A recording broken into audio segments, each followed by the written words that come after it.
আগস্টের শেষ দিকে বাংলাদেশে আসার কথা ভারতীয় ক্রিকেট দলের। কথা ছিল ওয়ানডে ও টি-20 সিরিজ খেলার, কিন্তু মাঠের লড়াই শুরু আগেই তৈরি হয়েছে এক নিশ্চয়তা। ভারতের বাংলাদেশ সফর নিয়ে এখন সিদ্ধান্ত নিতে হবে দেশটির সরকারের অনুমতির ওপর। 2024 সালে হওয়ার কথা ছিল এই দ্বিপক্ষীয় সিরিজ, তবে 2 দফায় শপথটি পিছিয়ে দেয় ভারত। নতুন সূচি অনুযায়ী আগামী 28 আগস্ট ঢাকায় আসার কথা ভারতীয় দলের, কিন্তু সিরিজটি শেষ পর্যন্ত হবে কিনা তা এখনো নিশ্চিত নয়। ভারতীয় সংবাদ মাধ্যম ইন্ডিয়া টুডেকে দেওয়া এক বক্তব্যে বিসিসিআই এর একটি সূত্র জানিয়েছে, বাংলাদেশ সফর নিয়ে এই মুহূর্তে নিজেদের মতো করে কোনো সিদ্ধান্ত নেওয়ার অবস্থায় নেই বোর্ড। সরকারের নির্দেশনা ও অনুমতির উপর শীঘ্রই যোগাযোগ করবে তারা।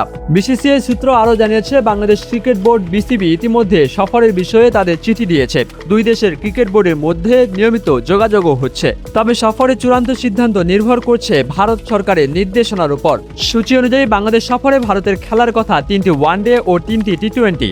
1 সেপ্টেম্বর থেকে শুরু হবে ওয়ানডে সিরিজ, পরে 2টি ম্যাচ হওয়ার কথা 3 ও 6 সেপ্টেম্বর। এরপর 9, 12 ও 13 সেপ্টেম্বর মাঠে গড়ানোর কথা 3 ম্যাচের টি-20 সিরিজ। তবে সম্প্রতি দুই দেশের রাজনৈতিক সম্পর্কে নতুন করে উত্তেজনা তৈরি হওয়ায় সফর নিয়ে দেখা দিয়েছে অনিশ্চয়তা। গত 5 আগস্ট ক্ষমতাচ্যুত সাবেক প্রধানমন্ত্রী শেখ হাসিনা এবং তার দলের কয়েকজন নেতা দিল্লি থেকে ভার্চুয়াল সংবাদ সম্মেলন করেন। এই ঘটনাকে কেন্দ্র করে বাংলাদেশ ভারত সম্পর্কে নতুন করে টানাপোড়েন তৈরি হয়েছে।